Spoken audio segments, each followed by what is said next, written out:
Hello everybody, hope you're all doing well, and in this video I'm talking about Red Bull being told to enforce a Max Verstappen ban, as well as Fernando Alonso making new comments about his future. So we'll start with Alonso. Now at 44 years old, he's in the latter stages of his Formula 1 career, and his contract with Aston Martin comes to an end at the end of this season. Now Alonso had previously said he would consider his future this year, and it would be harder to retire if his car was not competitive. And while right now Aston Martin are nowhere, they're right at the back of the grid, and Alonso was forced to retire in the opening 2 rounds of 2026. And following this difficult start, Alonso has given his strongest hint that he wants to stay in F1, saying 2026 is hopefully not the last season. Basically, when interviewed at the historic Grand Prix of Monaco, Alonso said, as quoted by Sky F1, "The time will tell. I will feel it. At the moment, I don't feel it's that time yet. I feel competitive, I feel motivated, I feel happy when I drive. So yeah, hopefully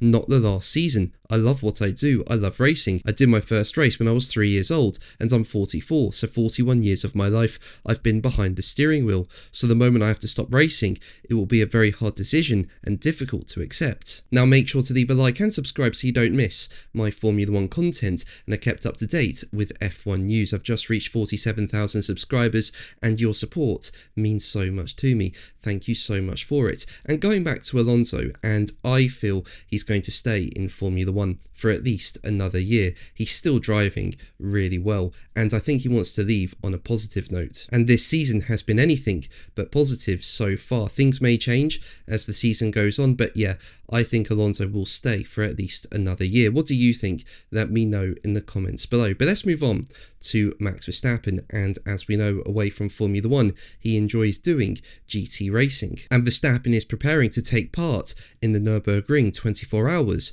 next month. However, former F1 driver Juan Pablo Montoya has suggested Red Bull should put a stop to Verstappen racing at the Nordschleife. Now Montoya's comments follow a tragic accident during the Nürburgring 24-hour qualifiers last weekend, and in light of last weekend's tragedy, Montoya has argued that Red Bull should step in and bring an end to Verstappen's non-F1 racing activities. Montoya told the Montoya AS podcast, as quoted by Racing News 365, "I have a question about this. I know what happened is terrible. Do you think Red Bull would consider what permission they give Max to race those cars? No, because they're afraid of losing him." And when asked if Red Bull should impose a ban on letting Verstappen race outside of F1, Montoya replied, 100%, no sorry, 200%. There could be an accident. He could break his leg or arm. The money that Red Bull has invested in him should be enough reason to say, look, we gave you the chance, but with this accident, we are reconsidering it, and we think that this should not happen. But that's going to be the video from me. Thank you ever so much for watching. Make sure to like and subscribe for more videos. Until the next one, take care. Bye.